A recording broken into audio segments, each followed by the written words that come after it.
resolution.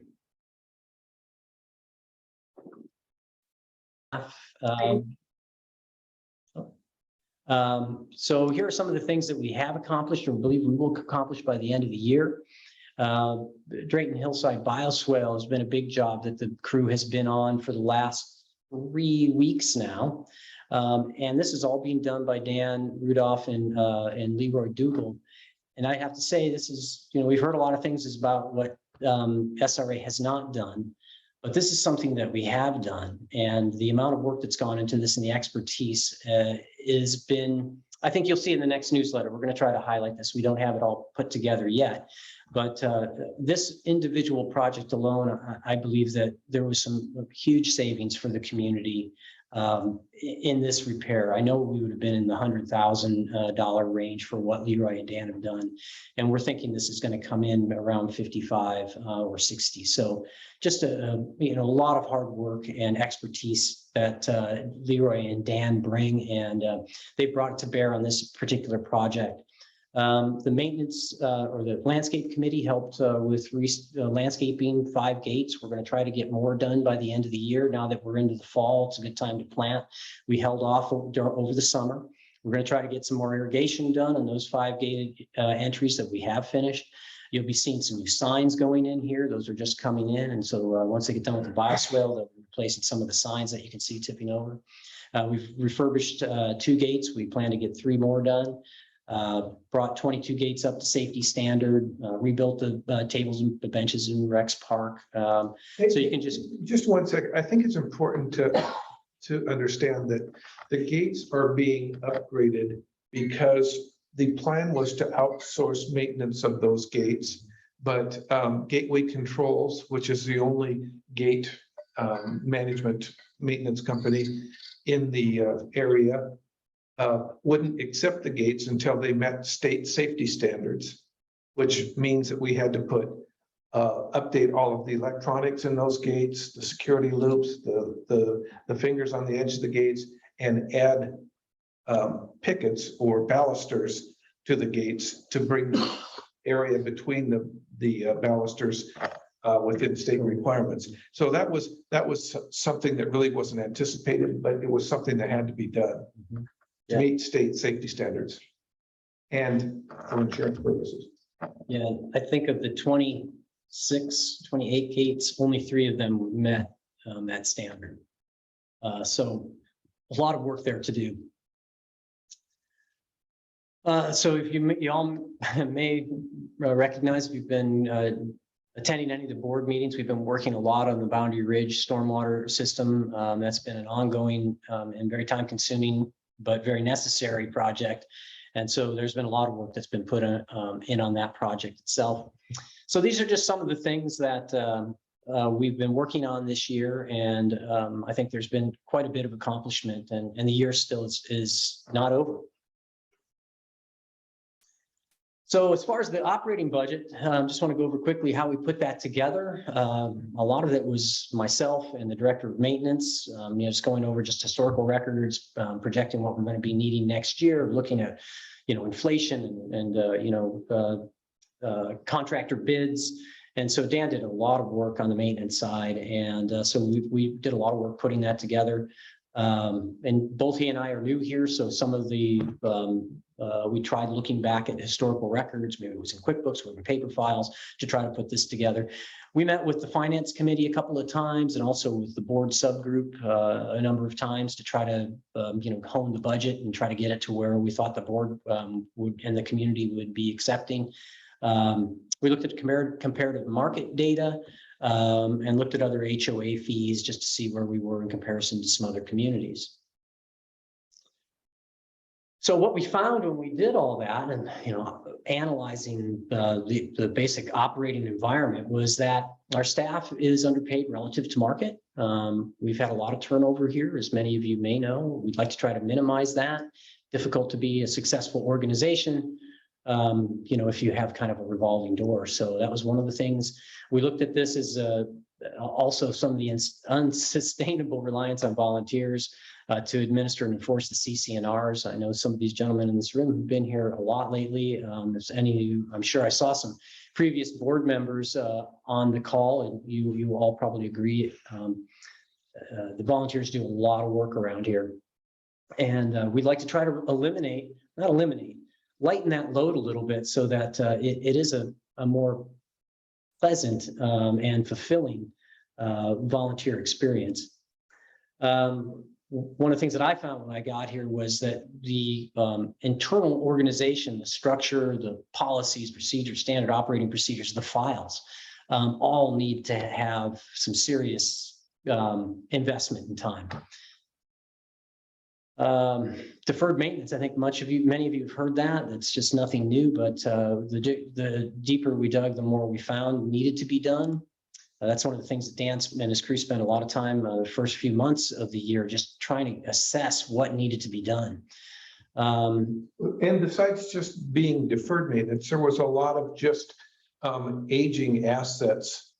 And you can't really say that that was deferred maintenance, but we have aging assets that are just need to be fixed. It is time. It is time. Yeah. After 35, 40 years, you can see it on some of the signs right now that we'll be replacing. The posts are rotten. It took them a long time to get there. You wouldn't have replaced them after 10 years, but you certainly need to replace them now.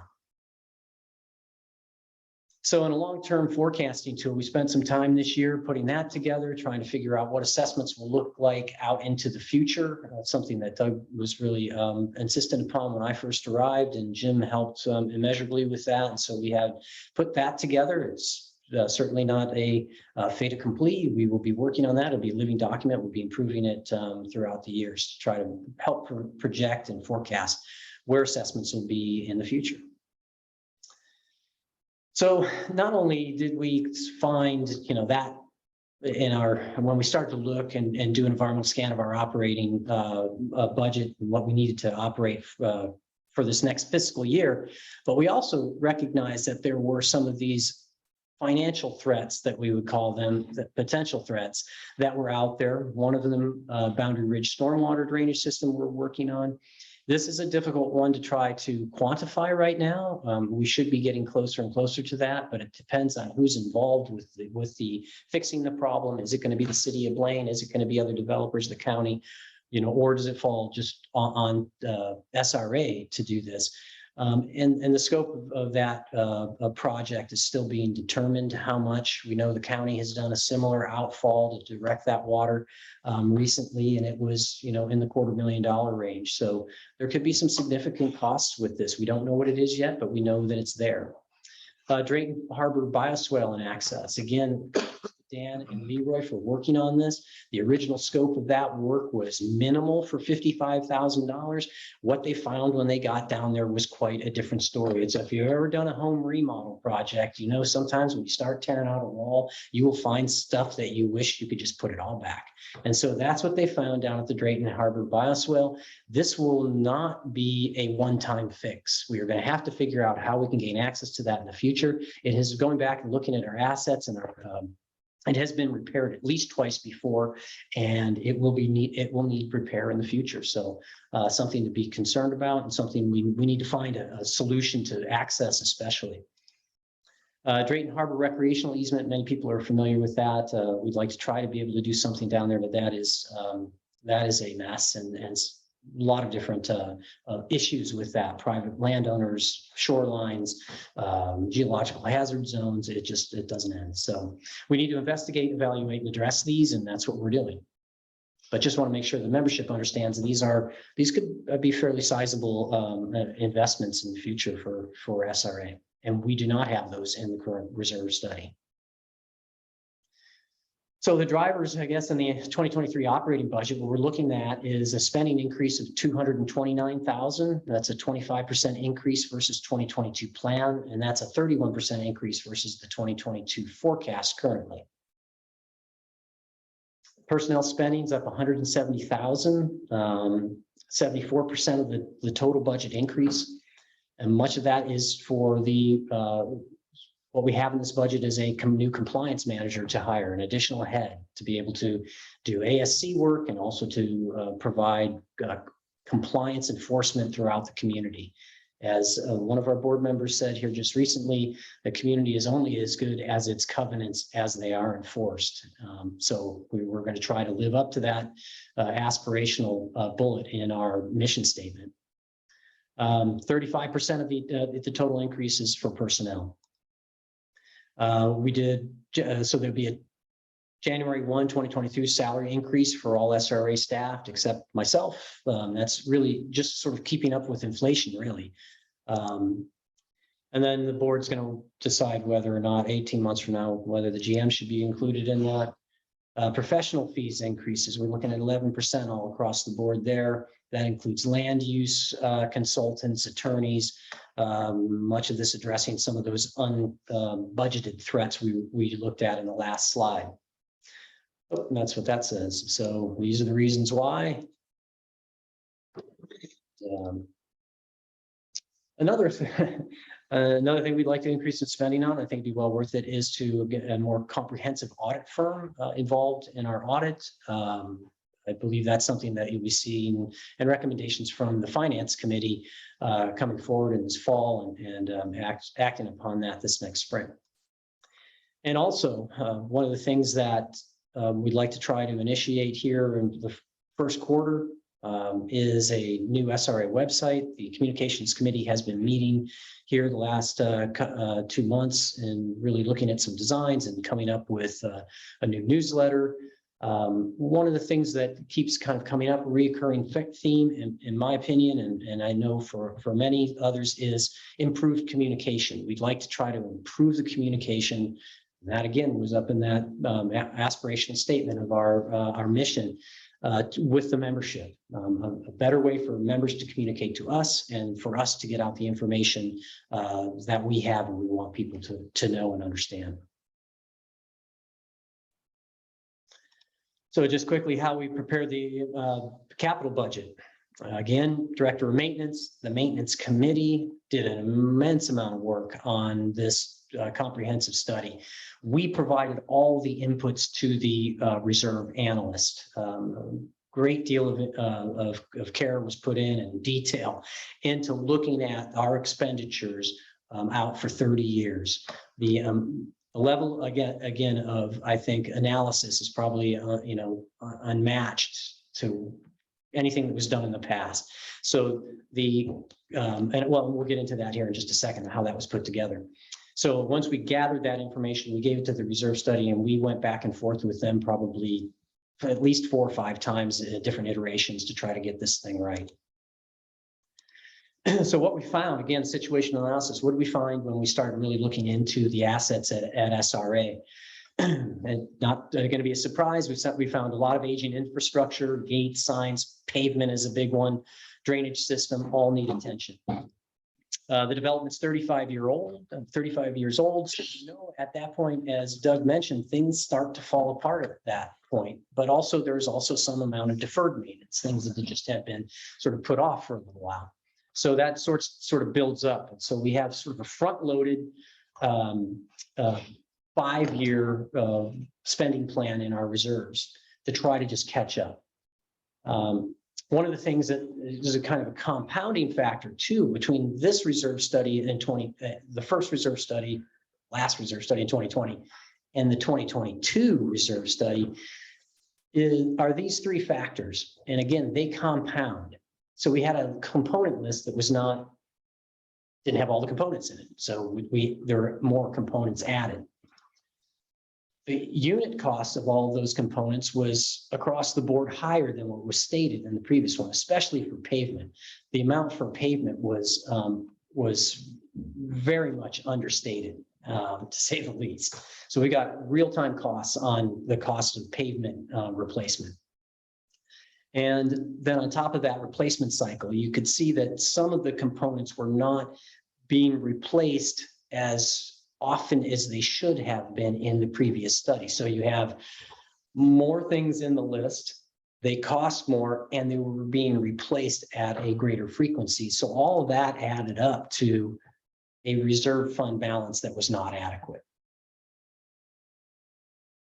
And you can see that this is straight out of the reserve study. You can see the orange line is if we continue to assess the members at the current rate of an assessable unit for capital, and we did the projects that we have projected need to occur, you can see that in 2024, in a couple of years, we are underwater. We are at a negative balance and we don't ever recover. Well, I mean, you start to get back up to less than a deficit of $500,000 out there in 53. But what the blue line is the fully funded model. And that's where we want to be. And when you look at that, this is what the reserve study looks like. And you'll be seeing the first 5 years of this in the annual meeting packet. That is an RCW requirement. So you'll be seeing this coming your way in the AGM, not the whole 10 years, but the first 5. And you can see if you look at the spending here or the contribution to reserves, people are always concerned about assessments, which they should be. You can see that this orange line here, that your assessments kind of go up and then they sort of do a steady state through here. They get up to about 300,000. Part of that is we're anticipating inflation to be 7.5% for 2 years. Now, inflation numbers just came out I think today. The markets didn't like that. The analysts keep being wrong about inflation going away. It's hard to say, but what we have in there is 7.5%. And what we're following is not the CPI. We're following construction indices, which are different than, say, a consumer price index. They're normally higher. So, and then you see it flattens out at 2026 in this area at about 3% inflation. We hope we're right. And, this will be adjusted every year. One of the other things to look at too is, our total expense down here, you can see in the other orange line, and that flattens out once you get out there a ways too. And we start to build a reserve balance. But also look at the very bottom in 2026, if everything went as planned, we would only have $40,000 in reserve. So this is not a robust plan by any means to really just bring the reserves to 100% right away. It takes a long time in this particular plan to get there. And there are many different ways to do it. And this one is a pretty conservative approach. So what it looks like overall for the 2023 proposed budget is an operating assessment. You can see it in this column, 2022 as compared to 2023, what that increase looks like, the restricted reserve, and what it looked like in 2022 and what it looks like in 2023. You're seeing a 95% increase because of all of those compounding factors that I'd mentioned before. The cumulative assessment, so this is what a member in any one of the home types would be paying in 2022 or in 2023, and then the overall assessment increase, and then the annual increase. And then this slide just shows you what that annual increase looks like on a monthly basis per members per unit type. And this will all be, I'll assemble all this and I'll get this posted on the web probably tomorrow, this particular PowerPoint. I didn't get on, I was still working on it until right before we went live here. So it'll be posted there for you tomorrow. So like I mentioned before, there's the operating budget, there's a reserve budget and planned spending for 2023 and for the reserve budget out to 2027. But we also did a long-term plan because, you're going to want to, I'm sure the members are like, well, is this going to keep going on forever? Are we going to have, 20, 30% increases year after year? And that's what we tried to answer with this exercise. And as I mentioned, Jim Fitzsimmons, our treasurer, was instrumental in helping me put this together. And we went through some of this with the finance committee and the board subgroup. And so this is what it looks like here when you look out in 10 years or more at the operating budget and our spending and the assessments. So up in the blue area here, you can see what the assessments look like per assessment unit. And that's what you have on the top line. And some people are paying 1.5, some people are paying 2, some people are paying 4. And so you can kind of see, again, you have sort of an increase here, follows that, we're anticipating inflation and bringing up to like cruising altitude, and then it just leveling off with inflation after that. The same goes with the spend, and you can kind of see that, what our surplus or deficit, hopefully, we can tighten this up so that we're not in a negative position there in 2024, but you can see that there's not a huge surplus that we're predicting. We're trying to keep this close to zero, a little above, not zero. So the takeaway from this is that we're not going to see this continued increase in assessments and spending. We just need to bring it up to a level to make this sustainable, to provide the services that we need to provide to the members, and to make sure that the assets are in good condition long term. So we're just going to go over this again quickly. The drivers of this, the increases, you've got the SRA ASC compliance officer, personnel adjustments. That's the 74% of that increase. 34% of that is the compliance officer. Moving toward an adequately funded reserve.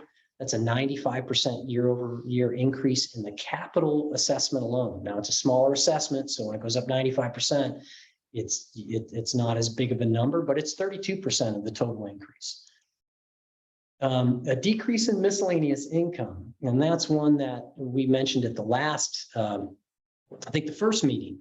You don't think about it so much. You think about spending increases as being the biggest driver of the budget or the assessment increases. But in this case, we see a decrease in the amount of, at least at this point for next year, the projected ASC fees being paid by new home starts. This is just what we're looking at. The previous budget, the estimate was missed by quite a bit on the high side. This is not an exact science. I have whoever picked that number out, I have sympathy for him. You're looking at the previous year thinking this year is going to be the same as that, and then it doesn't turn out that way. You have things like a pandemic. So what we're looking at is we're figuring that the housing market's going to slow a little bit. We're not going to see maybe as much activity.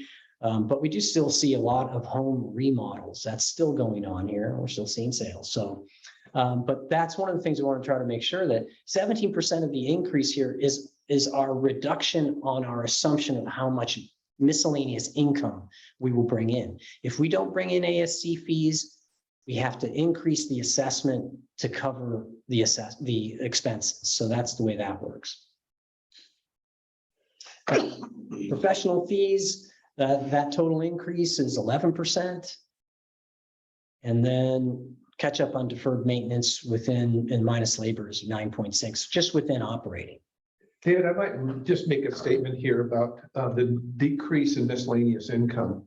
One thing that we are looking forward to is having a fairly substantial increase in units in 2 or 3 years from now, which will really pull that back up. But the other thing that it will do is it will add to our actual top line revenue, because we'll be adding more units. Those are going to be units that aren't going to take much in the way of capital or maintenance costs, because they're going to be new. And so it will be a real plus for us as those units in the various multifamily pieces and the piece down along Inverness in as well. Inverness it will make a big difference. Yeah. And we don't know when that's going to happen. And we had some great questions from the folks in Glen Eagle about those subjects, about compliance officer, and how many units still need to be built in Semiahmoo, and I'm going to post those. I haven't had a chance yet, but I'll post those on frequently, or the question and answer section on the budget, because some people sent in some great questions, and I took the time to put those together. So I'll get those posted as soon as I can. But that is a good point. It's a moving target. I mean, it's hard to decide. I mean, next year we could have Prestwick Village, we could have Inverness and some of those units coming on. We have 100 or so lots that are still unbuilt. Steve, is it close to that? Yeah. I mean, and so there's, 30 is planned. There's another Yeah. group planned down on the spit. So yeah, so it's just a difficult one to determine, but we have to be ready when it happens, that's for sure. So, okay, those are the main drivers. And yep, there's one right there. Inflation, everybody knows, like I said, I think we came in another 8.5% year over year today for August, the Bureau of Labor Statistics. So yeah, it's not going away anytime soon, doesn't seem. So take home messages, again, you know, it's not something that no one here sitting around this table, because they're all members except me, are really like to bring an increase to the members, but we know that's not easy. It's not easy for the folks on the board to recommend either. They're your neighbors, but they see that it's necessary. And so that's what the board is recommending to move forward with this budget. Proposed dues are consistent with other HOA communities in our area. And again, this is the members' budget to decide whether they will accept or reject at the AGM, and that will be up to the members' votes. So let's see. We're going to cover other AGM business here quickly. We've got election of directors for the SRA board, and we also have a vote on amendments of the articles of incorporation or covenants. That's how those get changed and where they get changed. So the election of directors, we've got 4 positions that are up for election to a 2-year term. We have Doug Woods, who's currently serving as the president. He's running for re-election. We have Steve Haynes here tonight, MAL. He is running for re-election. Steve Geisels, who's currently the secretary, is not going to run this time. And Jane Moore has decided not to run as well. And a great deal of thanks to both Steve and Jane for being on the board for the last couple of years here. They've been a great attribute and have donated lots of time and their expertise to the community. So thank you very much for your service.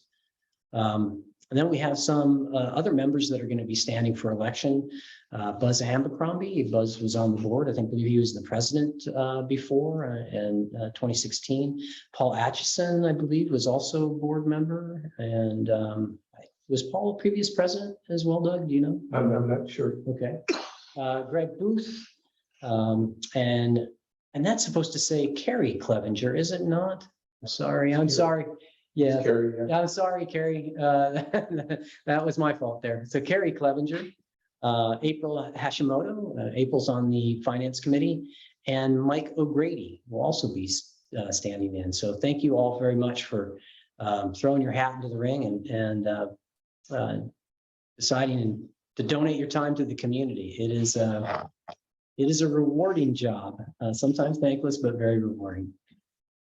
Let's see here. Okay, so amendments to the articles of incorporation or the covenants. So we have one that we are recommending for the membership to consider as a covenant amendment, and that is to Article 5, Maintenance of SRA, CCNR, Section 5.01, Responsibilities of Owners of Multifamily HOAs, Neighborhoods, HOAs, and Commercial Associations. Now, I think this one may have been amended last year. But this is an opportunity, or at least an effort, to try to get some kind of consistency, some clarity on what it is that SRA manages. We have a lot of documents and instances to point to of this confusion around what SRA manages versus the HOA and HOAs and their maintenance responsibility. And some of the documents it's clear, and some it's not, some it's ambiguous, some it conflicts. And it just is very difficult for someone like myself to know what I'm managing day to day, and same with our maintenance director. So what we hope to do with this amendment is to codify SRA's responsibilities for maintenance, repair, replacement for landscaped areas, security gates, pavement, stormwater infrastructure, etc. Much of this SRA is already doing. Some of it's doing in areas where it's hard to say whether we're supposed to be doing it, where places where we are. I know we are not doing it in places we're supposed to be doing it, like Semiahmoo Shores and Boundary Ridge, but we should be. So it is just, it's very difficult for us to manage. So we'd like to try to eliminate the uncertainty and the controversy over that uncertainty. This has been around for 30 years, and I have some documents, memos, that just go through this and over again. And it's a situation and a problem that's never been solved completely. And I think one of the things with this, we can begin to improve the consistency and efficiency if we know what we're working on. If we know that we're supposed to be one crew is going to do the inside or the outside of the gate, inside of the gate, the landscaping, the irrigation, it all becomes much easier to manage. It's just going to be something that we can, especially if we want to outsource some of the landscaping. You know, you go up to somebody and say, okay, you got to do this, but you can only go up to there. And then, oh yeah, and this one, you can't do that. It's just difficult to try to keep track of. So the other thing about that is, you know, we believe that strongly it'll provide some amount of equity in the expenses, that if all these areas are taken care of, that they equally by SRA, and everybody's paying into the same kitty to do it, it seems to make it more fair and equitable than it currently is. So this is something that the board will be looking at their next meeting. So in order for this to get into the AGM packet, the board has to adopt it into that packet at their next meeting. So we're not going to go into depth this evening with it. I'm going to answer some questions and that sort of thing, but I think the members should try to show up because the board's going to make some decision about this. It has not yet been decided upon. You know, what would be in this list? We don't know yet, but that will be debated at the next board meeting on the 21st, so next Wednesday. We also have another amendment, and this is one that I think we will, my guess is we'll get broad support on. I know I support it wholeheartedly. And this is the amendment to Article 11 and rulemaking and Article 12 general provisions, SRA CCNR sections 1102, 3, 4, 5, and 12.2. And what this has to do with is, and I'm sure many of you out there have had a complaint and you've sent that to SRA, and there's a good chance maybe something happened or maybe something didn't. The CCNRs and for the mechanism to enforce the CCNRs is so Byzantine and so bureaucratic and so prolonged that we commonly will get members, and I've been here for a short time, upset because we haven't done anything. And what we've done is what we were supposed to do, which was send letters, wait for a response, send letters, and then schedule a hearing for these members. And so we went over this with our attorney, and I have not myself been in an HOA where the enforcement mechanism was so difficult to manage. So what we're proposing here is to get rid of this prolonged process and to basically do it like other HOAs do. And that is, you know, members could get a warning, they can get a letter, but they also can get a fine. And that fine does not require a prolonged period to set up a hearing. And it will increase the timeliness. It will increase the efficiency, the amount of time that it goes into from this side of the complaint is inordinate. It can be so much better if we just streamline this. And I think the other part about it is so the person who's complaining will get the relief of whatever the complaint is much sooner. It will take the staff much less time to enact. You don't need to have a board hearing. And the other part of what it does is it sets the board up and it preserves their impartiality as the appellate. I mean, it's better guaranteeing the members' due process, because if the board sits and hears the complaint before the fine, then fines, then what is the member's next step?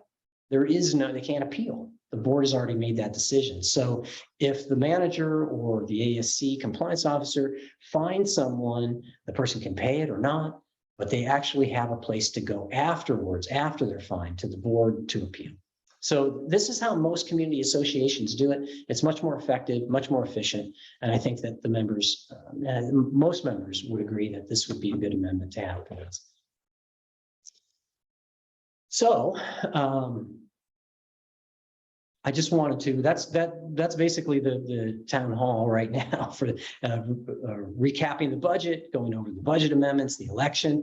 But I did want to just say a thank you to the members, especially in Glen Eagle, for all the questions that they sent in that I've answered here just over this last week. I'm going to get that posted for members, other members to see.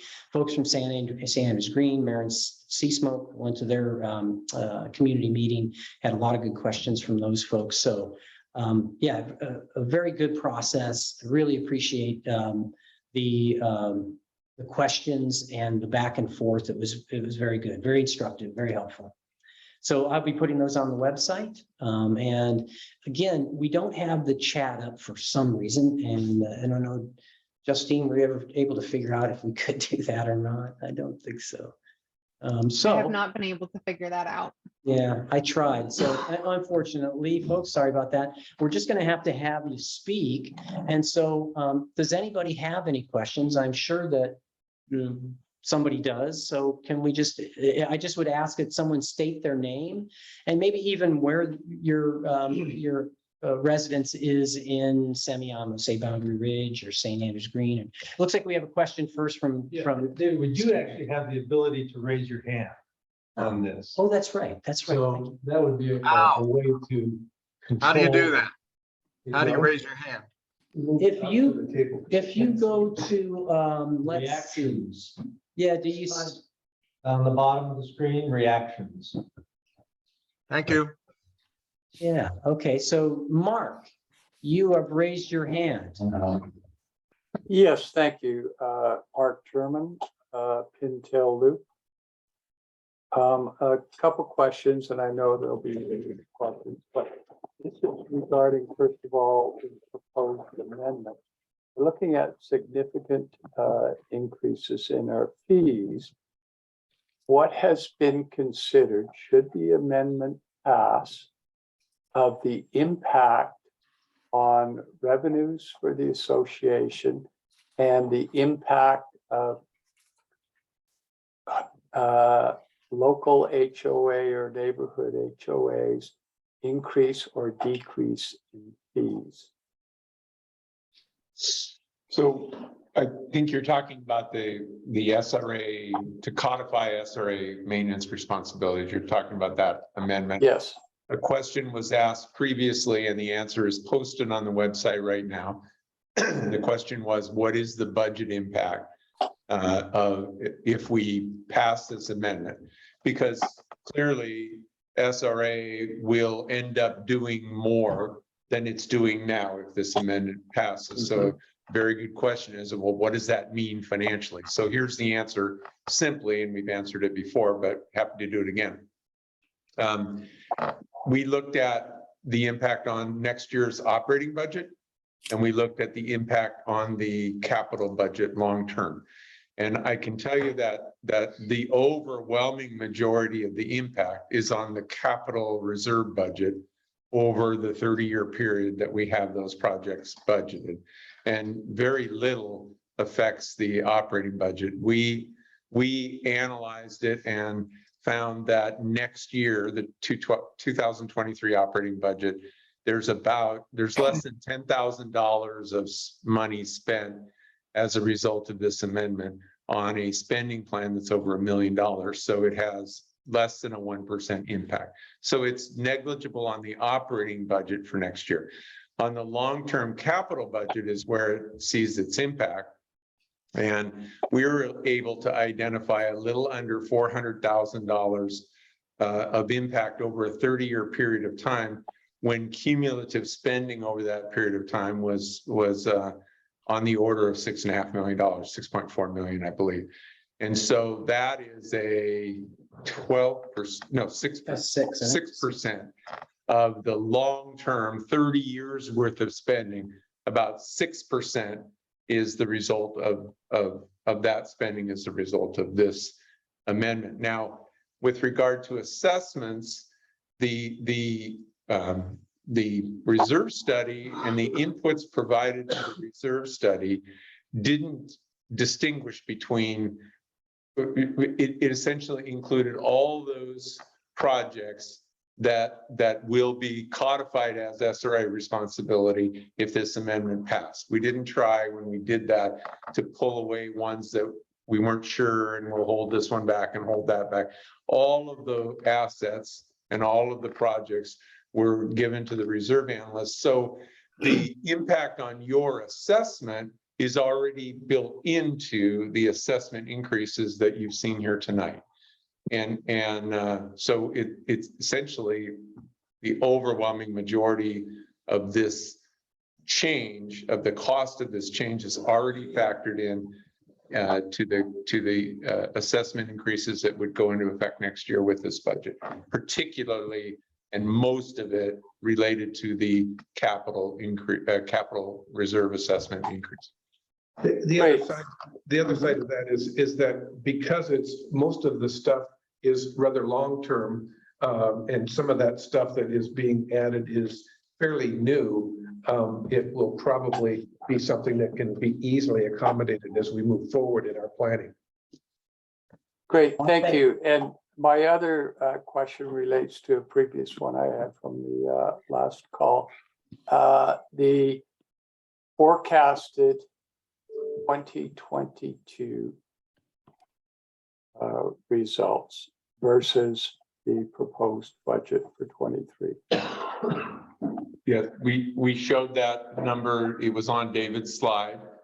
If you compare the 2023 operating plan spending to the 2022 plan, it's a 25% increase. If you compare it to the 2022 forecast that we currently have, we're currently projecting to spend less than the plan.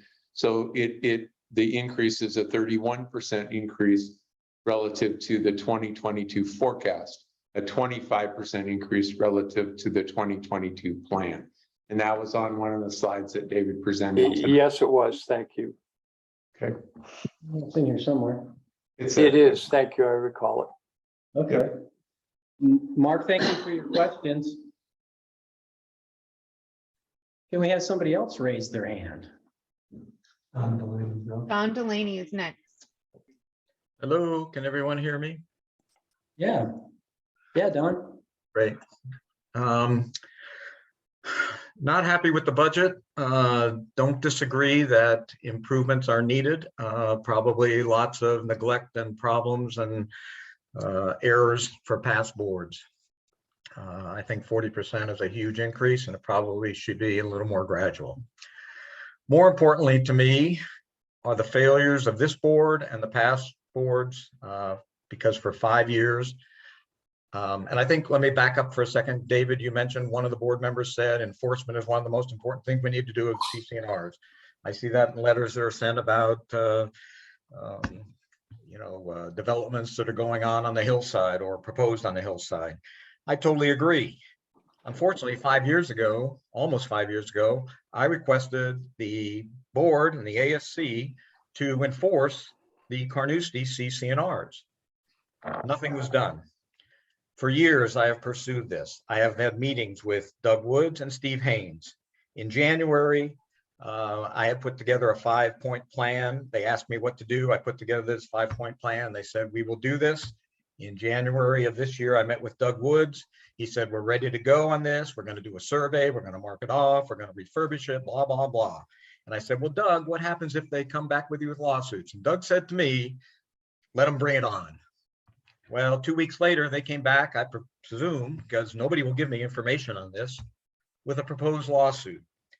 All of a sudden, a pause was put on all this, and nothing has happened since. In April, a board meeting, Steve Haynes said the board is no longer compelled to enforce the CC&Rs. That totally contradicts what you just said, David, that the CC&Rs are supposed to be strictly enforced. and we want to get a compliance officer to enforce them. Well, if we don't have to enforce them, what are we hiring a compliance officer for? Why do we have an HOA? This is totally baffling to me. And the membership throughout the community should know about this. Why are people being hassled to enforce CCNRs when I asked for them to be enforced and they're telling me we're not compelled to? Now, to change 5.01, I totally disagree with. A lot of us purchased homes here a long time ago. Recently, we all signed on to what the law said, what our deeds said, what our fiscal financial obligations were, and they pertain to the SRA CCNRs as well as NHOA CCNRs. Everybody signed on to that. You guys are trying to change the CCNRs now just to make your job easier for enforcement. I don't want to be paying for someone else's fiscal responsibilities. Let's talk about Carnoustie. Well, before we move on with that. No. Let me finish, Doug. Let me finish, please. Thank you. There are 3 huge responsibilities that Carnoustie has never done. Track B, it's supposed to be a park-like setting. Nothing's been done with that. The bioswale, I know you guys say, well, we'll take that on after they put it in shape. Well, they already have $30,000 in trust to put it in shape. They haven't done a thing with it. They've had that money for almost 2 years now. Nothing's been done. It's a failure. The stormwater system they're responsible for. I think you go back and look at some of your minutes for the ASC, the board, whatever. The city has said that stormwater system is deficient because the homes built up there were larger than what they should have been. That's a problem and an error of the city, of the SRA, of the ASC. And now you're asking me and every other homeowner in the SRA to remedy that problem going forward, as well as other problems throughout the community? Totally disagree with that. So I strongly ask the members of the SRA, board, homeowners, whatever, to reject your amendment to 5.01. Thank you. Go ahead, Doug.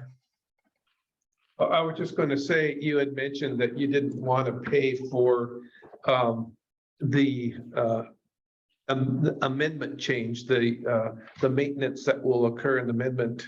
But the fact of the matter is that we've been paying for them since the year 2000. And you should not have been. That's an error, and you should ask for the money back. The SRA has the right to request that money from the people of the NHOA who are responsible for it. It's another error of the SRA over all these years. The declarant is out there. It's been incorporated. He should be assessing them for all the monies they are responsible for. Not me, not my neighbor, not anyone else in the community, period. I hope everybody on this call knows how angry I am, because for 5 years I have dealt with you guys and gotten nothing, absolutely nothing. May I, you misrepresented what I said about the I SRA's. have the quote, Steve. I have the quote from you. I sent you a letter with the exact quote. Doug gave you the courtesy of letting you finish.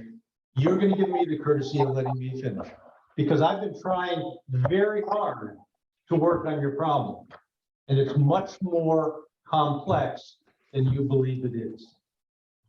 What we received was a legal opinion that that homeowners associations are not required to enforce their CCNRs, but they have the authority to do so.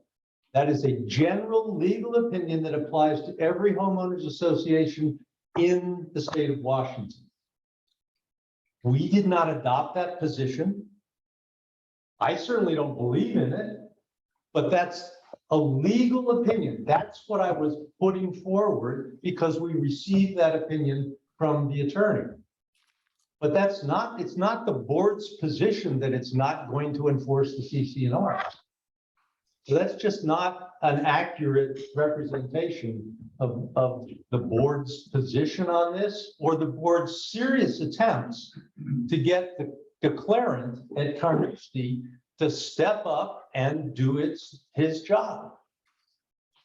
David, I would suggest, I think Don's made his points. Let's let other members of the Oh, community. yes, most definitely. Don, thank you for your comments. We appreciate them. Let's see, we've got April April. Hashimoto. Hi, April. Hi, Dave. April Hashimoto. I live on Golden Eye Lane in Turnberry Wood. I'm a member of the Finance Committee. And I've been on the Finance Committee for every budget since the committee was formed back in 2020. The current Finance Committee, for those of you who may not know, has 4 members. 3 of us are qualified accounting professionals, Karen Swanson, Tom Lampy, and myself. And the 4th member is Jim Fitzsimmons, who's the treasurer and board member. Tonight, I want to speak on behalf of myself and a fellow committee member, Tom Lampy, because Tom was not able to attend this town hall. But we agreed on what I would say to represent both of us. Karen is able to attend, so she can address everyone herself if that's what she chooses to do. Just as a matter of background, I want everyone to know that the Finance Committee met on July 14th and 19th and reviewed the 2023 budget that had been prepared. Tom and I gave very clear and firm advice to Jim Fitzsimmons that an increase of dues of this magnitude was unacceptable to us, and it was going to be unacceptable to the membership. The accountants on the committee then ran through a list of reductions to the budget to substantially reduce it. There was a lively discussion at our meeting where Jim was equally firm that the Finance Committee has a very limited role in the budgeting process and absolutely no role to play in any decisions regarding the budget. So I assume that because Jim and the board believe very strongly that the Finance Committee has no decision-making authority, we never actually voted on the budget that has been presented to the membership. And I want to be clear to everybody that if we had voted on it, the Finance Committee would not have approved this budget because we're a 4-member committee and there was not going to be the 3 votes required to pass it. So imagine my disbelief when I'm watching the town halls and I see these slides going by, proudly referring to the fact that the Finance Committee was involved in this budget. Slides that say that the Finance Committee reviewed the 10-year plan, and Tom and Karen and I have never seen that 10-year plan before.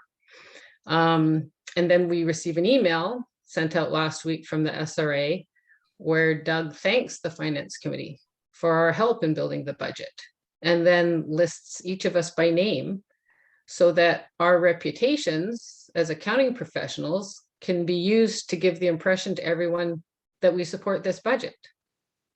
But Tom and I want the membership to know this. At no time did the Finance Committee ever approve this budget. In fact, it was the opposite. We clearly told Jim Fitzsimmons that we viewed this budget as having a magnitude of increase that was unreasonable. Tom and I are both against this budget. And more importantly, we're both offended by the use of our names and our credentials to trick people into thinking that we as qualified accountants and members of the Finance Committee support this budget. For those of you who do not know, and probably that's everybody except the board members, the Finance Committee also rejected the 2022 budget last year. But the board elected to present it to the membership anyway without disclosing that detail. So the budget passed at last year's annual meeting. So here's my question. When are you going to stop implying that the Finance Committee supports this budget when that is not true? So April, I have a couple comments to make on your comments. Thanks for your comments. Number one, the role of the Finance Committee in the budget process is clearly articulated in the policies and procedures document that I reviewed with the Finance Committee before our first meeting. That document is posted on the SRA website, so membership can read that document and see for themselves. The document does not say that the finance committee is responsible to approve or disapprove the budget. That is the board's responsibility. The finance committee is responsible to review the budget and make recommendations. That's what we did. I would Agreed. also say, excuse me, you spoke, now I'm going to Yeah. speak. I would Agreed. also say that when we went through the budget, you're correct, the finance committee expressed concern for the magnitude of the increase in spending. We went through the entire budget line item by line item. The finance committee made a number of recommendations to cut the budget back, and we implemented every single one of the finance committee recommendations except one, which was hiring the SRA or the ASC compliance manager. One thing went through that wasn't supported by the finance committee. Every other suggestion that was made was implemented by in the budget that's been proposed. So I think you're wrong to state that it is your role to approve the budget. It's not. That's clearly articulated in black and white. You were opposed to, the finance committee was concerned about the magnitude of the increase, made a number of suggestions to cut back on that magnitude, and almost all of them were implemented except one, which, by the way, is the most expensive and the biggest factor in the budget increase, which is the one hire that is in the plan. It is the board's purview to approve the budget, not the finance committee. Made that clear. It's Yeah. clear and codified in the document. So Yeah, those are the comments I'm going to make. Jim, I'm agreeing with you. I'm sorry if it came across as me disagreeing with the fact that the finance committee has no role in approving anything. I'm pointing that out, that the finance committee has no role in approving anything. That's why we didn't vote on it. And that the board has all the decision-making and authority, and that the finance committee has none. I thought I said that. I agree with you. I'm saying that if given that that's the case, don't then say that the finance committee has been very involved in this process and imply to people that we are all supporting it, and that I the didn't finance imply committee as we a were whole. supporting it. I said, Well, we said the finance committee reviewed the budget. That's what we said. Well, go back The and- budget was shared and reviewed with the finance committee. And by the way, the finance committee made a number of suggestions and they were all implemented except one. So I'm afraid you're kind of making a point that doesn't really exist. We followed the policy and procedures that's in place. If there's energy to change that so that the budget is approved by the finance committee and not by the board, then we'll follow that. But that's not what the policy and procedures that have been approved by the board in the past say. We follow the procedure, pure and simple. Well, So, it's very, April, it's very, April, it's I have a very, question. it's very deceiving to keep referring to the finance committee as being a part of the building of this budget without also at the same time disclosing that the finance committee has never approved it It isn't the finance committee's and role doesn't to support it approve. and doesn't support it. So then all All I'll of the do, all I'll do, suggested modifications that the finance committee made were implemented except one, which was the hire of the ASC compliance person. So so then I all think I'm the gonna, finance committee had a chance to speak to the budget. They spoke to it. We listened and we implemented their recommendations. I don't know what more we can do, April. I'm sorry. so, yeah, so I think you should go back and read the SRA communication from last week. But, you know, we can agree to disagree. And then I will just say at this town hall that I don't agree or support this budget. And Tom Lampy asked me to pass along that he doesn't either. And we can leave it at that. No, thank you for your comments, April. I would just add one thing. Maybe we should be looking at the finance committee and revisiting that policy. To make No, sure you that- don't have to. You don't have to. It's up to the board how they want to handle the finance committee. But I'm just saying that I want there to be clarity for people that myself and I'm speaking for Tom with his permission, we don't individually and as members of the finance committee, we don't support that budget. And we just want people to know that. So April, I have just one question for you. You made a very big deal about your accounting background, et cetera, which is I respect completely. So I want to ask you from an accounting perspective, do the numbers hold up? Is from a standpoint, because we're talking about the difference between, is the budget accurate? Is the forecast reasonable within the operating metrics that have been that are already in place today from an accounting perspective? And then the question is, what we understand there's a difference between accounting stuff and setting policy. The board is responsible for setting policy. I'm not sure. I'm not exactly sure what your question is if your question Is there anything inaccurate in the numbers? No, it's the decisions on what to include in the budget that I don't agree with. And I don't agree with the magnitude of the increase. $40 a month versus 40%. The 40% increase in dues to all of the members in 1 So year. what I'm hearing you say is that when it's all said and done, you don't like the fact that the budget is proposing an increase of the magnitude that it is. Other community members might agree with you. That's right. That's right. Other You've made people your may point. and I other think we people should may move not. on. And I just want to make sure that people understand that that's my position and Tom's position after reading the email that came out last week. Okay, thank you. Thank you. Thank you, April.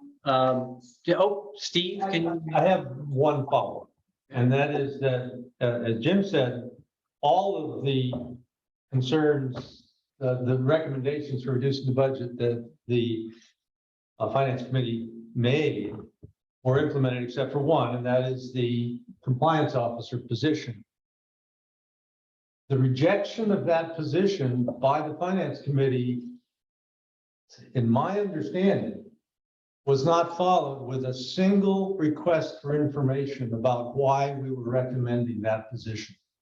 I never received a request to explain or understand, to try to understand why a proposal of that magnitude was, we felt, absolutely necessary for the welfare of this community. So why that would be rejected out of hand without getting detailed Well, information Steve, about I was in the meeting and so was David, and I hate to put April on the spot here, but I'll tell you exactly what the rationale was for not wanting to hire. The words that were used are, and I quote as follows: the ASC just makes works for itself. They makes work for itself. They're supposed to be self-funding. They don't need another person. That was the rationale given by the objecting members of the Finance Committee who didn't want to see this hire go through. Well, I disagree. I disagree with that. With Those that were being the said, words and that I'm were not stated. going to start saying what I remember you said at the meeting. I So guess, all I can say to you, Steve, in answer to your question, was that the way that our Finance Committee meeting was held was that we were supposed to provide all of our feedback to Jim, and Jim was going to be the liaison back to the board. so I guess my question would be, your objection, April, is the hiring of the ASC person and the increase in the assessments. But if we don't increase the assessments to match the spending levels that you all seem to be satisfied with, then we run into a negative spending curve, which to me is not reasonable. I wouldn't have, I don't know how much you guys want to get into this. I would not have stopped working on the budget with that list if I had known that the budget was going to come back with still a large increase in it. I would have sat down and done another review of the budget. I mean, that's what the how a budgeting process works. I know that people who live in this community are not going to support a 40% increase in their dues. So I would have considered it my job to sit down and take a look at the whole budget again and see what could be done to bring the increase down. But Steve, I never felt that it was for me to be calling you and talking to you directly about the budget, because my understanding was that Jim was going to represent the finance committee's views to, And I when he did. went back to the board. And I did. I did. Yeah, I'm answering Steve's question My about why he didn't objection- hear from me. My objection, April, is to making a recommendation to cut something out of the budget without having the background information necessary to make an informed decision about that. And that you did. I didn't hear back from Jim that there were any concerns with our questions about our cuts. Like, that's what I'm saying, Steve, is I didn't have I wasn't supposed to be calling individual board members to ask about what was the rationale behind the changes that were accepted or rejected. Well, this is a chicken and the egg argument. April, can we move on to Karen? and Yes, Dave Whitmore both? absolutely, absolutely, you. I'm happy to. All right, I just want to make sure everybody gets a chance. Karen Swanson, you've had your hand up for some time here. How are you doing tonight? You're muted, Karen. I know, I was having trouble, sorry. I'm here, yes, thank you, I'm good, how are you guys? Good. So I don't want to get contentious here. This, like you said, David, this is a chicken and the egg thing, but I will say that we actually did ask for why the new position was proposed. And we never got an answer, and then saw that the budget was put out there. So that is incorrect in stating that we were not asking why it was proposed. We understand that the ASC has some issues and it's working very hard. And I can see that it's overtaxed based on the construction that's going on across from my house. So, but I will say that the big concern here is that this is now the second year that we have been involved in the budget making. And our recommendations have just simply gone away, as if it didn't even matter that we made the recommendations. So the other aspect here is that as a finance committee member, I am being asked why? I can't answer. All I can say is ask the board, because I have no say. I make recommendations, I have no say. There are also a lot of rumors going around about this budget. And I want to ask people that are watching this, I know there aren't as many as the last town hall, the correct information to gather the facts is on the SRA website. That's a big key here. But what I want to ask the board is, will you take the members' comments into serious consideration, especially about questionable budget line items? And I say that because the biggest line item that is affecting this budget is that new person headcount that is going to be brought on. We talked about numerous ways to make it so that you did not have to bring that new person on. Numerous ways. And if you'd like to talk separately about that, I will. I don't think the community needs to be bothered with that, but we really did analyze it. We really did ask these questions for the second year in a row. We did not like the budget. We said, go back and ask questions, and that was never done. End of story. I hope I made myself clear. Yeah. Thank you, Karen. And Karen, for those that are not familiar with Karen, she's on the finance committee as well. So thank you, Karen. Appreciate it. And we also have Dave Whitmore. You have your hand up. Yes, I can start the video. Is that what you do?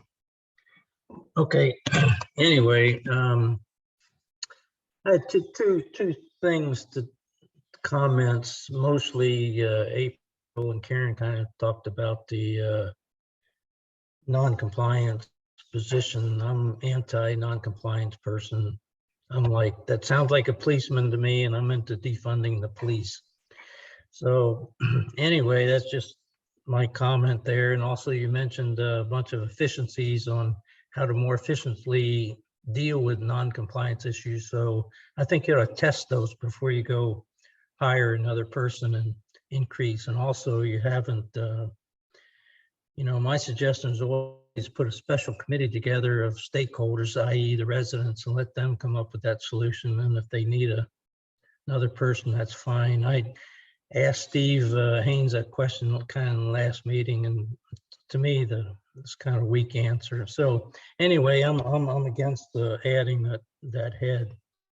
You've got two people there now. I don't know why you would need a third admin person, and that then plus the ASE person. So that's quite a lot of overhead. The other question I had, you wanted to clarify the CCNRs with regard to maintenance. And I guess I get a question more to Doug Woods, as being a Prestwick Village NHOA guy. I understand you just had your fence or your gate maintained, and which cost us, because we pay the dues, and the operating budget, which cost us to fix your gate. And according to your CCNRs 2.02, you're responsible for fixing your gate. So Doug, being president of the board, I'd like to see what your response is to this. And I know you're running again, and hopefully you'll come up with a wonderfully ethical response to this question. How does Prestwick Village that you're part of going to pay for this gate? Yeah, thanks, Dave. Yeah, for clarification, it's not my gate, it is the Prestwick Village gate. And I guess I might ask Paul and Buzz over the history of Semiahmoo. Every year there's been work done on our gate, on Boundary Ridge Gate, on the Erie Gate and stuff. And there's documentation in a whole lot of different board members about what is and what isn't covered. So when Dan was getting ready to get the gates ready for turning these gates over to Gateway Controls, he said, you know, we've got to figure out which gates, what we have to do to get these gates fixed. He said, we could take the gate from Prestwick Village, because Prestwick Village, he says, I live there. And he says, it's a small community. We can communicate well. He says, it's easy for me to take that gate and deal with any repercussions if it comes up in the community. And we'll use that gate as kind of a testing ground to see how much it's going to take to do the rest of the gates, time-wise and material-wise. And everybody thought that was a pretty good idea. Nobody stopped to look at the fact that it was Prestwick Village Gate, and it's the gate when it's closed is on SRA property. When the gate's open, it doesn't matter. Your CCNRs say that you pay for the gate, period. And you signed that document.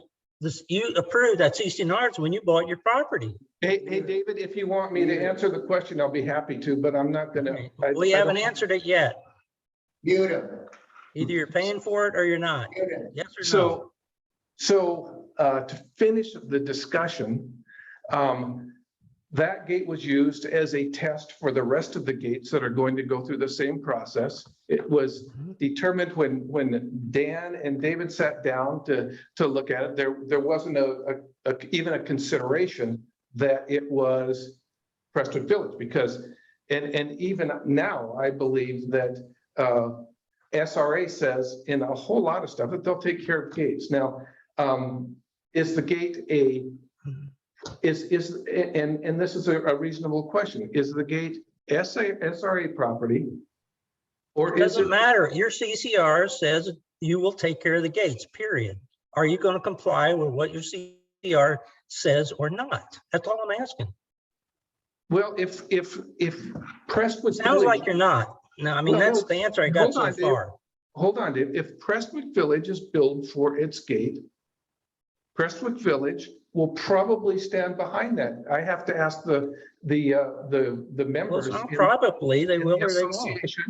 We have to ask the people in the association if they want to do that. But I have to say that if Prestwick Village is charged for that, then Prestwick Village will probably say, well, if that's the case, then you need to go back since whenever this all started and build Boundary Ridge, build all of those areas that have been built or that have been Prestwick performed. Village is the only CCNR that says that they will take care of their gates. It's the only CCNR that says they will take care of their gates, Prestwick Village.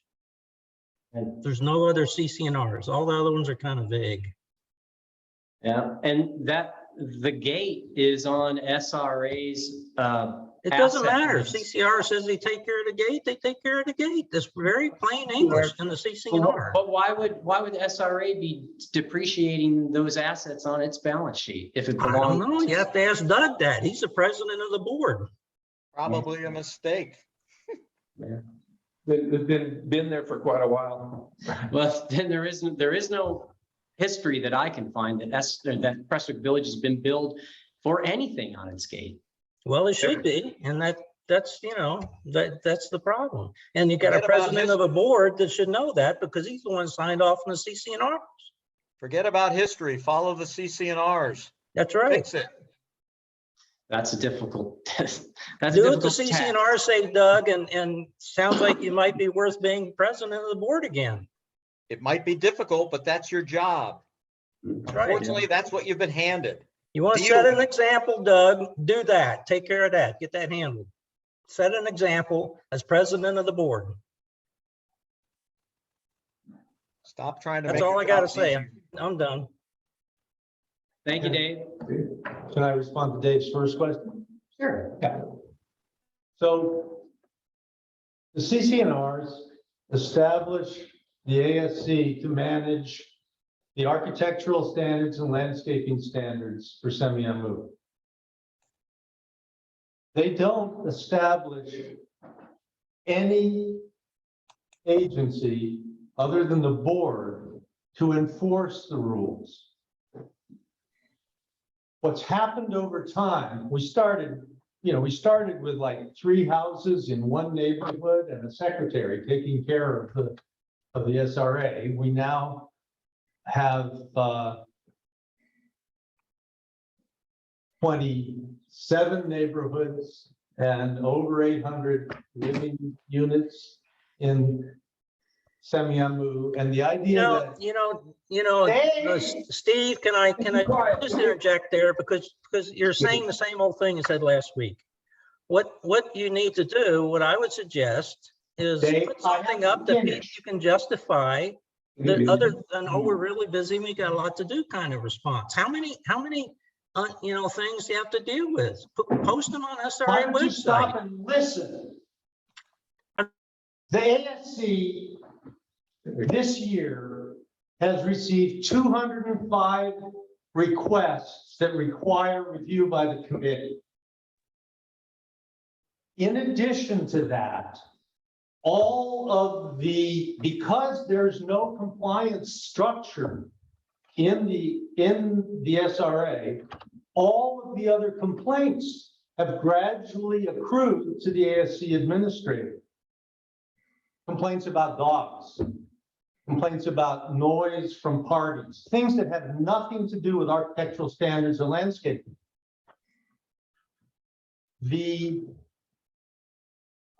job of the ASC administrator has become so overloaded that those 205 legitimate requests related to ASC rules are very difficult to take care of, just that volume. But when you add all the volume of all this other stuff that's been piled on the ASC administrator, there isn't time to get it done. And then we hear complaints that we're not rapidly responding to complaints that are filed by members of the SRA and that sort of thing. And in addition, there's a great deal of work that is not part of new submissions. 75% of new submissions are approved on the first review. That's because there's a great deal of preparatory work for complicated ones that the ASC administrator has to do before they're submitted, working with the member or the contractor or the builder in order to get them prepared for review. So all that work's going on, and it's not it isn't accounted for in any of the statements about the amount of work that's being done, the amount of work we're making up for ourselves. This is just taking care of the legitimate requests of the community. And what's happened is that as a result of that, plus poor record keeping, the same kind of administrative structural issues that David's talking about with the rest of the organization apply to the ASC. We have disorganized records that take extra time to find out what actions were done about this thing in the past and so on, so that we can be sure that we're serving fairly and equitably. And the fact of the matter is that there hasn't been time for the ASC administrator. I've worked with 3 ASC administrators. They've all had a high priority for getting the records into order and for bringing the procedures and policies into a standard format and that sort of thing. None of them have been able to do it because they just have to handle this overload of non-ASC compliance on top of the ASC compliance issues. In addition to that, the problems that the ASC is dealing with have become significantly more complicated. The stormwater issue is a big one, and lack of close attention to that problem over the past 30 years has now made it a very acute problem that with every submission, we've got to look at the stormwater implications of what the changes are that are being made in the community. And that takes extra time and extra expertise. And the workload far exceeds what you can reasonably expect from an administrative assistant paid at the level we pay the administrative assistants here. It's just ridiculous. So what we have found that the work we have apparently made for ourselves on this committee is filling in those gaps, doing administrative work that should be done by staff members and trying hard to catch up. So in 2021, the committee revised and updated and modernized the standards for residential construction, multifamily construction, and landscaping. A huge task that we took on that should, in a normal circumstance, in a functioning organization, would have been done by staff, reviewed by the committee, suggestions made for change, and then a final product would have been produced. But that's not how it has to work here, because the ASC administrative position is vastly overloaded with important work for this community, and it can't be done appropriately with just that one person. So we have a non-existent administrative compliance structure, and that's where we're focusing most of this position. And then we have the ability to offload some of those compliance issues from the ASC administrator so that you can have a functioning ASC administration. It would make more sense to have both an ASC manager and a compliance manager, but that would be ridiculously unacceptable. So we've actually combined those into a single position for the purpose of reducing the impact on the community. But without this position, the multiple complaints that we get from the community about inability to enforce the rules are not going to improve. Steve, you just explained you had 200 complaints a year. I got that. That's No, 200 a day, 200 working days a year. Months, David. Huh? That's That's 200. So that's the only metric I've heard so far. The other thing is, David Franklin explained that because we're not receiving as much new assessments in the future, It's because there's going to be less property being dealt with, which means there should be less activity from the ASC group. So I don't know where you can justify another head. You guys have been doing a great job with what you have, and I think you'll just continue doing it. Dave, I want to point out to you that what the work involved in new submissions is not the majority of work of the committee. You just made it more efficient though, so it should be half as much work at least. No, the work is getting harder because of all, Well, because then of why climate are we change. doing a proposal to make it more efficient if you're saying it's going to be harder? Well, let's move on. Okay, yeah. This Yeah. I'm one, just going by what you guys said. Yeah, I appreciate your comments, Dave. We're gonna take All right, it under I'm done. consideration. Okay? You guys still Appreciate it. can't justify that position. Okay. I see Don, you have your hand up, but is there anybody else who'd like to give everybody a chance to speak? Does anybody else want to ask a question? Yes, express I concern? do. It's Dave Eulis. After Don speaks, have a few comments to make. You need to fix this system because I have no ability to raise my hand. Okay, all right. But Dave, why don't you go ahead? Don spoke once. We'll get to him.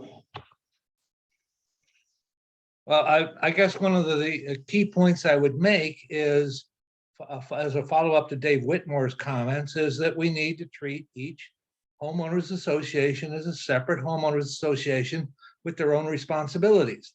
I have a real problem with the presentation when it talks about Boundary Ridge as a single entity. Boundary Ridge is in fact 3 different homeowners associations. They have 3 different sets of CCNRs. Boundary Ridge Run is responsible for their stormwater systems. I'd like to know what your plan is for stormwater management in Boundary Ridge by homeowners association relative to their legal responsibilities. When you go sloppy with the terminology, it doesn't help anybody to understand the situation. And then one last comment, I think your budget is probably the right budget. It's the right amount of money. It's for the right things to be done. And it's the exact same thing we've been raising for years, and need to get on with it. But you got to be clear about what's going to be done and when it's going to be done. Thank you, Dave, for your comments. I'm curious, just some clarification. Are you suggesting that the Boundary Ridge stormwater system is Boundary Ridge's responsibility? If you listen to what I said there are 3 neighborhood homeowners associations in Boundary Ridge. They have 3 different sets of CCNRs. I'm sure Boundary Ridge Estates, which is a homeowners association, does not want to be responsible for the things for which Boundary Ridge 1 are responsible. We need to be clear about what we're talking about. When you make it sloppy terminology describing one area as one homeowners association, people will get confused. It's 3 different ones. Dave, I will just respond to the statement a little bit. When we first had the Boundary Ridge complaints come in after the big flooding out there, we looked into it, and so we sent the plat, the Boundary Ridge 1 and Boundary Ridge 2 CCNRs to Bob Carmichael at Carmichael Clark, who is a land use attorney. And I believe Carmichael Clark did work for SRA in the past. And we asked him, who's responsible for maintaining and repairing the storm sewer? And what do we do in this circumstance? And he said that it would be difficult for anyone to prevail that it wouldn't be SRA's responsibility to be responsible for that system. He said there's an argument to be made because of the verbiage in some of the definitions and stuff, but he said if you look through this and if it were ever to go to court, SRA would be the responsible entity. Well, let's be clear. When I was on the board, I talked to multiple lawyers about the CCNRs and who was responsible for what.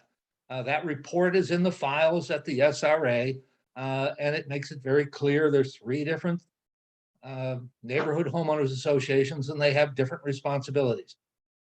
To be fair to you, previous boards paid no attention to the neighborhood homeowners association. Our previous administrator, unfortunately, did not read the CCNRs and didn't understand what they meant. And previous boards did not obtain legal advice about how the CCNRs should be managed. The previous boards rather thought that the neighborhood homeowners associations, except for those ones that were incorporated, were in fact non-existent. That's not the case. That's not the legal fact. You know, let's be clear. You've been stuck with a mess, as has been talked about when it comes to the ASC. We got people working on the ASC who are busting their butt trying to do things for the community. They need a compliance officer. That's been said over and over again. 3 years ago, we said essentially the same thing. We put together committees about this, and we didn't get on with doing any of it. Steve has done a Trojan, probably not the right word, has done a tremendous amount of work defining what needs to be done. And we have to give him credit for that. And if he says he needs it, and you know we need it because we have no compliance in this community. We haven't had any compliance in years. The previous administration wouldn't proceed with compliance, and they weren't supported by the board in doing so. So, you know, it's one thing. We have to be clear about who's responsible for what and get on with that. And if Prescott Village is responsible for their gate and their area, they need to deal with it. If others are not responsible, that needs to be dealt with. But we need to get back to the facts of what the CCNRs say. Thank you very much for your comments, Dave. We appreciate it. Buzz Abercrombie, you have your hand up. Good evening, Buzz. Yes, thank you. I just had to unmute for a moment. It was Doug who kind of challenged both Paul Atchison and myself to respond to what has happened in the past. Now, Doug, I just as soon would have left it at this, but since you made the challenge, I do feel an obligation to respond. I am absolutely puzzled at what you are, at the reasoning that you are bringing forth. Number one, whether in the past CCNRs were properly followed or not, let that be. It was the previous board and especially this board that have made a major effort to stand up the NHOAs and to insist that the NHOAs take on the responsibilities that are on their CCNRs. Wait a moment. Your board requested and required that happened. Now, all of a sudden you say, well, you know, in the past it may not have been, so therefore we don't need to do it. Let me remind you that last year, the members overwhelmingly approved an amendment to correct what happened after the takeover by the SRA, ill-fated takeover by the SRA of the Carnoustie bioswale. I don't want to relitigate that, but the amendment clearly said that the SRA cannot take over any of these responsibilities. What happened in the past, from any perspective, legal or moral, has no bearing on the fact that at some point, your board decided to start doing things right. And now all of a sudden you decide that, wait a moment, we don't need to do that. I am just absolutely puzzled here. There's a second comment I'd like to make, and that has to do with Attorney Carmichael. It's my understanding that Attorney Carmichael has a significant conflict of interest in that he is a close friend of the developer of Seasmoke, who is definitely in some way or another involved in this whole stormwater issue, yet we accept his counsel. This is not right. We need a non-conflicted attorney to give us proper advice here.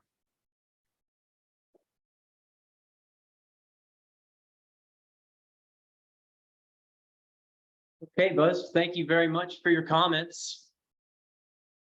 Do you have any questions about the budget? I think enough has been said about that, that the major issues have been brought out. Thank you. Okay, thank you very much for your comments. Don Delaney, you have your hand up. Yes, thank you, David. First of all, I totally agree with what David Eulis said in terms of the NHOAs, as well as what Buzz said. So it reinforces what I believe the NHOAs are responsible for their obligations under their CCNRs, which they signed on for. With that said, and just reaffirmed, I'd like to move on to something totally different. And this is just a suggestion to you guys, because several years ago, I don't know what year it was, 16, 17, but when new board members were candidates for the job, we had an open member forum at the country club to meet the candidates. And all of the candidates for the open positions stood up and stated their positions on various things, and the members in attendance at the country club were able to ask them questions. We have right now, I believe, 8 candidates. I think 2 have dropped off recently, but we have 8 candidates for 4 positions, 6 candidates that are new, 2 that are recurring. What does the board think about, or are they considering doing a open forum for the members in the community to meet the new candidates and ask them where they stand on some of these issues? Thank you. Thanks for that suggestion, Don. That's a good one. We'll take that under advisement, and the board can maybe mull that one over. It seems like a good idea with the number of candidates that are running this year. Find out what everybody thinks about the issues that are facing the community. David, I can I ask you a question? Sure. I guess I'd add there, David. I mean, I've looked at their bios, and the bios are typical of what I've seen for the last 24 years here. Yeah. And they're good, you know, but they're pretty sterile. Yeah. And Really, thanks for, you know, I'm stand up for fiscal responsibility and, you know, enforce the covenants and blah, blah, blah. But they really don't get into the details. And I really think meeting face to face with some of the community members would force them to, you know, state their positions honestly. Yeah. Thank you. Very good, Don. I just wanted to make one, because you reminded me, and thank you, Don. We're waiting for the last few videos that candidates will be providing. And so as soon as that is done, we will let everybody know in an email blast that they can go on, and not only will you see a bio, you'll see a 5-minute video of the members, the candidates speaking. And I meant to mention that earlier on in the meeting, so thanks for jogging my memory. It's not the same as you're speaking, you know, to be able to ask the candidates, you know, questions, but I just wanted to let the members know that will probably be live, I think, either tomorrow or the next day. But we'll send out information on that, and we can definitely take that suggestion under advisement, and the board can decide if that's something they would like to do. And just a point. It's Dave Eulis again. I hope that you're requiring, in preparing those videos, that they affirm their commitment to the code of conduct that was prepared for members of the board. Included in the code of conduct was a requirement to know the CCNRs, both the neighborhood home CCNRs and the SRA. We've had years and years and years of SRA board members who have never read the CCNRs, and for some reason, in part because it was never explained that they were particularly important. I saw in one email about the request from people to nominate themselves that they would be expected to spend, what was it, 24 to 36 hours over a year on board work. Well, the fact is it would take you 24 hours to 36 hours to just read the CCNRs, and then you would need time to actually get advice on what they meant. So we need a commitment to the code of conduct, and we need to have people who actually understand what the legal obligations are.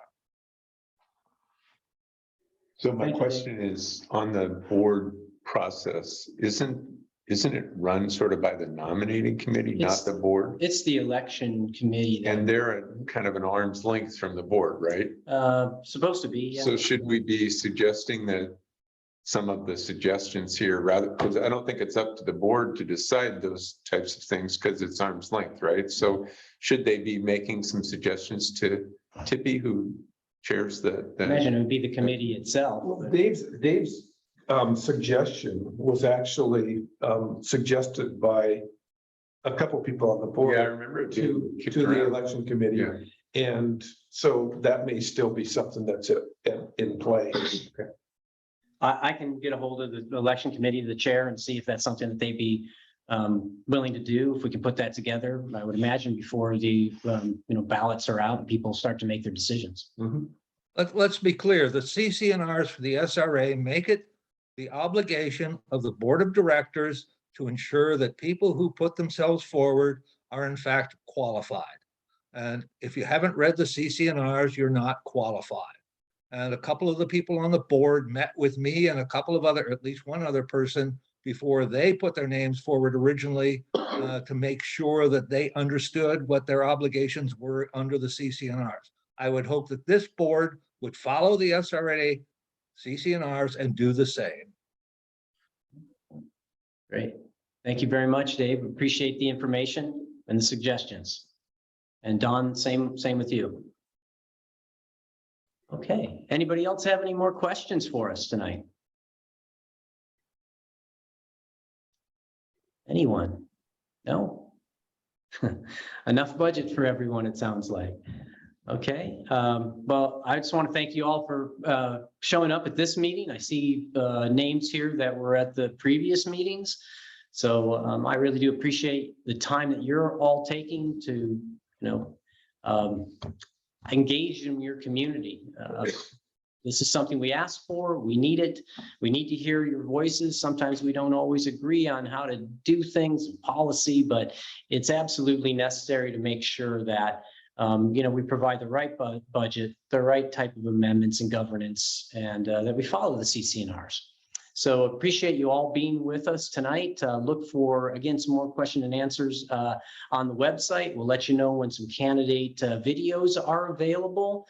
And if you have any questions, once again, my email is gm@srahoa.com. I've answered lots of questions from folks, and it's very much appreciated, very helpful. So, and I'm sure that please tune into the board meeting next Wednesday at 4 p.m. There'll be some discussions. The board will be looking at that budget and those amendments. So please join the board meeting if you can. Okay, on behalf of the board, I'd like to thank you all again. Good night.